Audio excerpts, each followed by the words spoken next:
এখানে ছোট সাইজের বাটারফ্লাই এগুলো। আসসালামু আলাইকুম, আশা করি আল্লাহর রহমতে আপনারা সবাই ভালো আছেন। অনেক দিন পরে আজকে একটু সকালেই ছিটেফোঁটা বৃষ্টি হলো। এগুলো ছোট সাইজের মাছ, একটু বৃষ্টি হলো, আবার ঠান্ডা ঠান্ডা লাগতেছে, ভালো লাগতেছে। এগুলো হচ্ছে প্লাটিনাম, দেখেন পুরো হোয়াইট কালার প্লাটিনাম। এগুলো হচ্ছে সব মিডিয়াম কোয়ালিটি প্রিন্টেড। এটা হচ্ছে হাই কোয়ালিটির, দেখেন 100% প্রিন্টেড হাই কোয়ালিটি।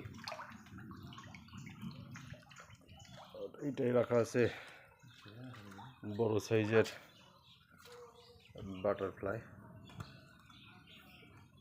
হাউসটা গতকালকে ক্লিন করে দেওয়া হয়েছিল, এটা আরেকটা পুকুরে নামাই দেবো, ওই জন্য এগুলো রাখছি। গতকালকে কিন্তু মাছ সব প্রায় ছেড়ে দিয়েছিলাম, যে অল্প কয়েকটা রাখা আছে, এটা আরেকটা পুকুরে দিয়ে দেবো। একই পুকুরে রাখা রিস্ক, যদি কোনো দুর্ঘটনা ঘটে সব একসাথেই নষ্ট হয়ে যাবে। ওই জন্য 2টা বা 3টা পুকুরে ভাগ করে রাখি, যে কোনো অ্যাক্সিডেন্ট ঘটলেও যেন পরবর্তীতে ব্রুট পাওয়া যায়। মাশাআল্লাহ মাশাআল্লাহ।